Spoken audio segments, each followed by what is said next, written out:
What if I told you that the military experts who actually hunt terrorists for a living have been silently critiquing your favorite war films? Navy SEALs have watched combat more closely than any cinematographer ever will, and most Hollywood movies get it catastrophically wrong. But 8 films crack the code. These are the only war movies SEAL teams and special operations veterans consistently praise as authentic, brutal, and terrifyingly accurate. Some you've heard of, others are buried in streaming services with barely any views. By the end of this video, you'll understand why elite operators watch these films instead of the blockbusters everyone else is obsessing over. Number 1. Zero Dark 30, 2012. Director Kathryn Bigelow made the Navy SEAL community absolutely furious when this film dropped in 2012. Yet every SEAL you talk to today admits it remains the gold standard for special operations authenticity. This isn't a movie about glorifying the hunt for Osama bin Laden. It's a relentless, grinding procedural about how intelligence actually gets collected, analyzed, and weaponized. Jessica Chastain plays Maya, a CIA analyst who becomes obsessed with a single lead while everyone else dismisses her. The film spans nearly a decade, showing how one piece of information connects to another through endless paperwork, computer screens, and interrogation footage. What makes SEALs respect this film is that it never fakes the technical details. When the actual Abbottabad raid happens in the final 20 minutes, you see exactly how breach teams move through compounds. The Night Stalker helicopters, the fast rope techniques, the room clearing, hog the rules of engagement ambiguity. SEAL. Team 6 Advisor provided genuine input on the operation, and it shows in every frame. Bigelow even got the layout of the compound correct, which is remarkable considering it was still classified when they filmed it. The controversial interrogation sequences infuriated critics and protesters, but combat operators understood they reflected real conversations that shaped the entire operation. Bigelow's direction refuses to sanitize intelligence work. Number 2.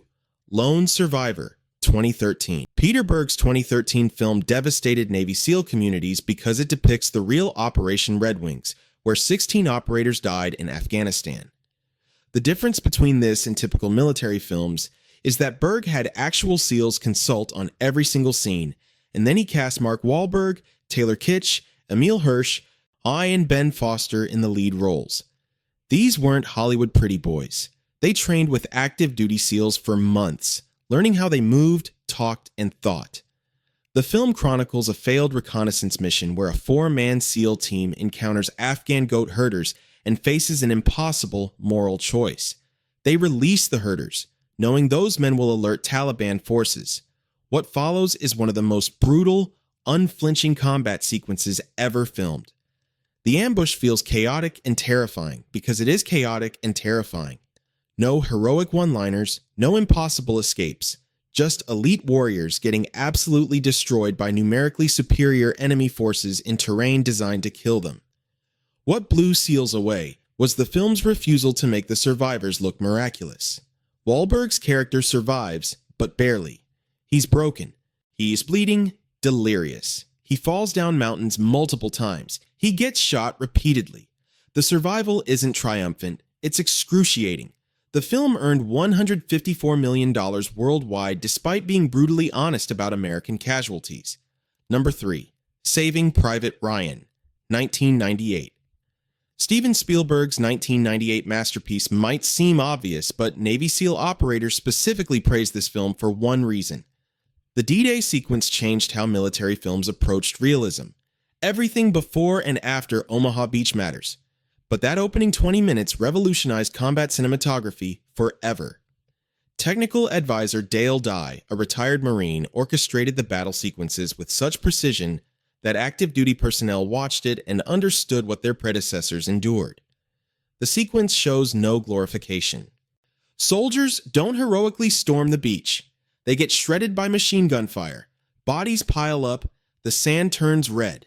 Spielberg's decision to shoot without John Williams' score for portions of the sequence makes the violence feel like a documentary.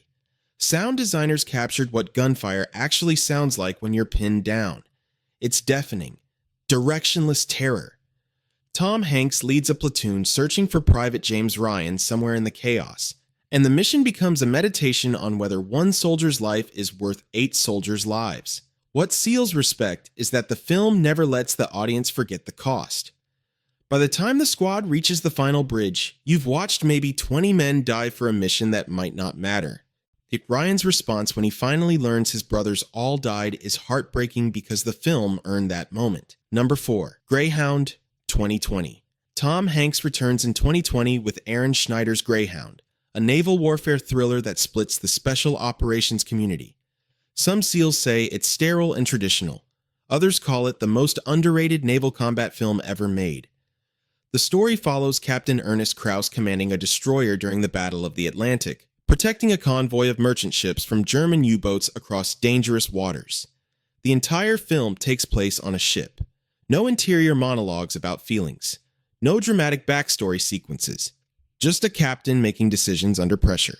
What makes SEALs respect this film is its technical accuracy about naval protocols and decision-making architecture.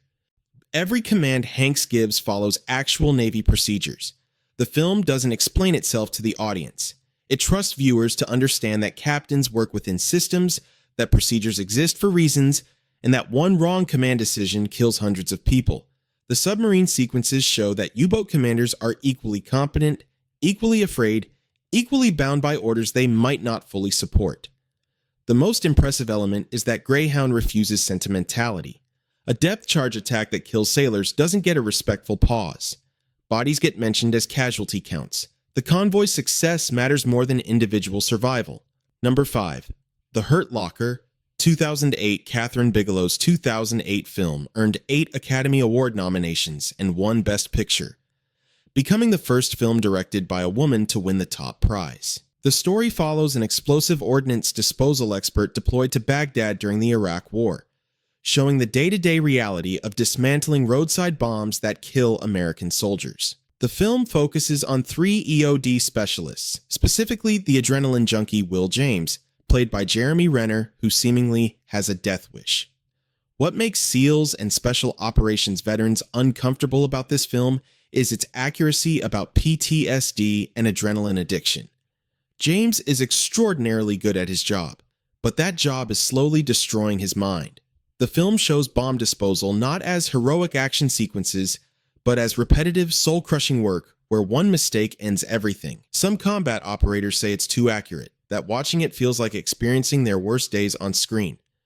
Others say it's the most honest portrayal of deployment trauma ever filmed. Bigelow hired real bomb disposal experts as consultants, and the technical details are flawless. The explosive sequences were choreographed with military precision. She films Baghdad not as an exotic war zone, but as a place where ordinary soldiers live in extraordinary danger. Number 6. Fury, 2014. David Ayer's 2014 tank warfare film cost $68 million and earned $211 million worldwide, making it commercially successful and militarily controversial. Brad Pitt commands a Sherman tank crew moving through Germany in 1945. Leading 4 men through increasingly desperate combat situations. The film never romanticizes tank warfare. Every engagement shows how catastrophically vulnerable crews are when infantry gets close. Tanks are steel coffins when enemy soldiers get near them. What makes military advisors respect this film is its commitment to realistic tank tactics. The crew chemistry feels genuine because Ayer had the actors trained together for months before filming. They learned actual tank procedures, actual combat formations, actual communication systems. Pitt's character War Daddy is a worn-down sergeant who knows most of his crew will die before the war ends. He's not trying to be a hero. He's trying to keep his remaining men alive for another day. The film's violence is deliberately ugly. A bayonet stabbing doesn't slow the film for dramatic effect. A shell impact that kills enemies also kills the tank's crew. Ayer refuses to make individual scenes feel cinematic. He makes them feel functional, terrifying, inevitable. Some combat veterans say the film gets the exhaustion of late war operations perfect. Number 7. Dunkirk, 2017. Christopher Nolan's 2017 film shows war as a time-compressed event rather than a traditional narrative structure. The story spans multiple timelines, showing the same evacuation from land, sea, and air perspectives, each operating at different speeds. Soldiers on the beach wait for rescue for a week. Ships crossing the channel have only one day. Fighters protecting the evacuation have only 1 hour of fuel. The editing creates unbearable tension because audiences instinctively understand these timelines are converging. What military advisors praised about Dunkirk is its refusal to explain itself. There are no lengthy exposition scenes about what Operation Dynamo actually was.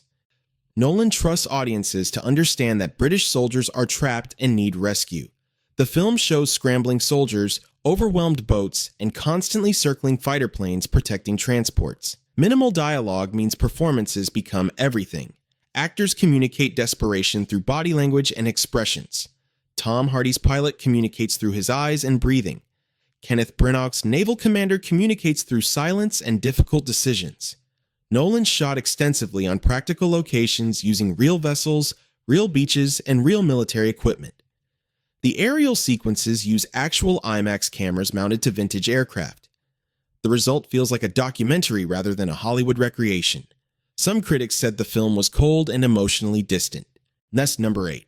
Master and Commander. The Far Side of the World. 2003, Peter Weir's 2003 nautical epic starring Russell Crowe commands respect from military audiences for showing leadership under impossible circumstances. Crowe plays Captain Jack Aubrey, commanding a Royal Navy frigate pursuing a French warship around Cape Horn during the Napoleonic Wars. The film follows the pursuit across the Indian Ocean, showing how naval commanders make decisions based on incomplete information, mathematics, intuition, and experience. It's a chess match where wrong moves mean dead sailors. What makes military advisors respect this film is its portrayal of command responsibility. Aubrey makes a decision that damages his ship, injures his crew, and might cost him the battle. He lives with that decision for the rest of the film. There's no redemption arc. No second chance to make it right. Just a commander who chose wrong and has to accept the consequences. The film shows that combat operations don't reset. One failure cascades into others. Crowe's performance shows a man aging through the film, carrying the weight of every decision, every injury, every death. The film earned $212 million worldwide, despite having almost no battles in the traditional sense. The climactic battle is brief and brutal. Most of the film is naval procedure, captain's decisions, and strategic thinking. The relationship between Aubrey and his ship's doctor evolves from friendship into something strained because their perspectives on warfare diverge fundamentally. Military audiences love that the film trusted them to understand that leadership is about managing relationships, making difficult decisions, and accepting that you can't win all the battles.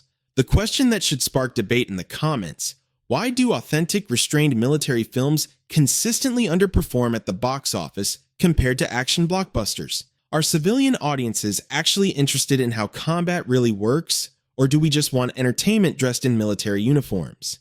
Let me know which film shocked you most, and whether you think Hollywood will ever prioritize authenticity over spectacle again.